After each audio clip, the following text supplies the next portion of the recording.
नमस्कार, आपके साथ मैं हूं सुमेरा खान। परवाह देश की में आपका बहुत बहुत स्वागत है। आज सबसे पहले बात छोटे चुनाव और बड़े तनाव की। ओवैसी के लिए एक छोटा सा चुनाव बड़ा सिरदर्द बन गया है। ओवैसी की भड़काऊ ब्रिगेड के लिए हैदराबाद का चुनाव इतना बड़ा राष्ट्रीय टेंशन बन गया है कि वो नगर निगम चुनाव में भी मोदी की रट लगाए हुए हैं। खुद को हैदराबाद का शेर मानने वाले ओवैसी अपने गढ़ में किस बात से इतना डरे हुए हैं, देखते हैं ये रिपोर्ट।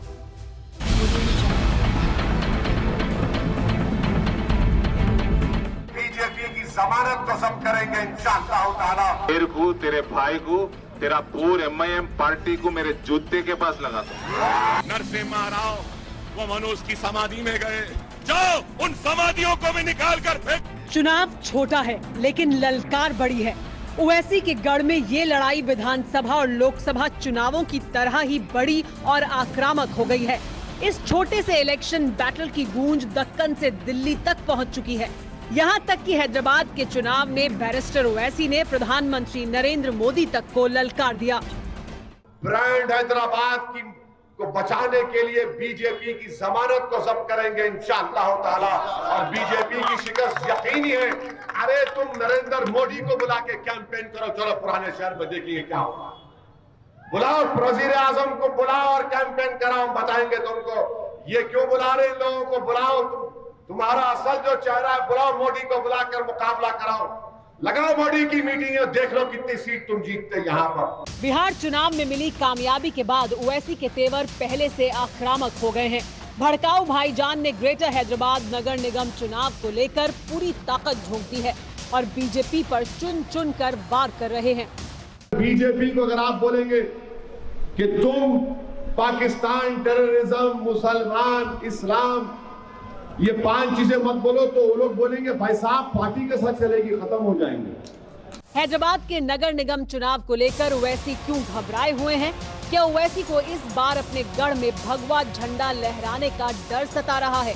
ओवैसी को इस छोटे से चुनाव में प्रधानमंत्री को चैलेंज करने की जरूरत क्यों पड़ गई? हैदराबाद में 4 बार सांसद रहे ओवैसी ने प्रधानमंत्री को तब चुनौती दी जब बीजेपी ने वहां अपने धुरंधरों को उतारने का फैसला किया। चुनाव प्रचार में यूपी के सीएम योगी आदित्यनाथ के भी आने का कार्यक्रम है। तो क्या ओवैसी बीजेपी की किलेबंदी से घबराए हुए हैं? बीजेपी ने ओवैसी के गढ़ में सेंध लगाने की पूरी तैयारी की है। बीजेपी ने हैदराबाद में वोटरों के ध्रुवीकरण के लिए पूरा जोर लगा दिया है। ओवैसी इसलिए भी डरे हुए हैं कि बीजेपी नेता पुराने हैदराबाद में सर्जिकल स्ट्राइक करने की बात कर रहे हैं। बीजेपी नेताओं ने हैदराबाद शहर में बांग्लादेशी, पाकिस्तानी और रोहिंग्या घुसपैठियों को खदेड़ देने की भी मुनादी कर दी है। ओवैसी को बीजेपी उनके गढ़ में ही घेरना चाहती है। ओवैसी पर बीजेपी लगातार अटैक कर रही है। बेंगलुरु दक्षिण से बीजेपी सांसद तेजस्वी सूर्या ने ओवैसी को मॉडर्न जिन्ना बताया है। सूर्या ने आरोप लगाया कि ओवैसी की पार्टी हैदराबाद में हजारों विदेशी घुसपैठियों को सुरक्षा देती है। एक बीजेपी नेता ने तो यहाँ तक चैलेंज कर दिया कि तेलंगाना में अगर बीजेपी की सरकार बनी तो ओवैसी और उनकी पार्टी जूते के नीचे होगी। तेरे को, तेरे भाई को, तेरा पूरे एमआईएम पार्टी को मेरे जूते के पास लगा दो, मेरे जूते के नीचे लगा दो, समझा? एक बार बीजेपी का गवर्नमेंट तेलंगाना में आन दे, तेरी जिंदगी भर मेरी जूती के नीचे गुजरता। ओवैसी को पहली बार बीजेपी से उनके पुराने गढ़ में बड़ी चुनौती मिल रही है। हैदराबाद नगर निगम चुनाव में ओवैसी ने पुराने हैदराबाद के इलाके की सीटों पर एआईएमआईएम से 51 प्रत्याशी उतारे हैं। इस छोटे से चुनाव में ओवैसी की सियासत दांव पर लगी है, इसीलिए वो और उनकी पार्टी भड़की हुई है। बड़े मियाँ तो बड़े मियाँ, छोटे भाई अकबरुद्दीन ओवैसी के सुर भी बिहार चुनाव के बाद 7वें आसमान पर हैं। अकबरुद्दीन ओवैसी ने हैदराबाद नगर निगम के चुनाव में हुसैन सागर झील के तट पर बनाई गई पूर्व प्रधानमंत्री पीवी नरसिम्हा राव और टीडीपी संस्थापक एनटी रामाराव की समाधियों को लेकर अपने बयानों से विवाद खड़ा कर दिया। नरसिम्हा राव वो मनोज की समाधि में गए, वो एनटी रामाराव की समाधि में गया, वो लुम्बिनी पार्क में गया, जाओ उन समाधियों को भी निकाल कर फेंको। हैदराबाद नगर निगम इलेक्शन ओवैसी और उनकी पार्टी के लिए राष्ट्रीय टेंशन क्यों बन गया है? इसके पीछे की वजह बहुत साफ है। दरअसल ओवैसी बिहार विधानसभा चुनाव में 5 सीटें जीतने के बाद अपनी पार्टी का दर्जा लोकल शहरी पार्टी से राष्ट्रीय स्तर का बनाना चाहते हैं।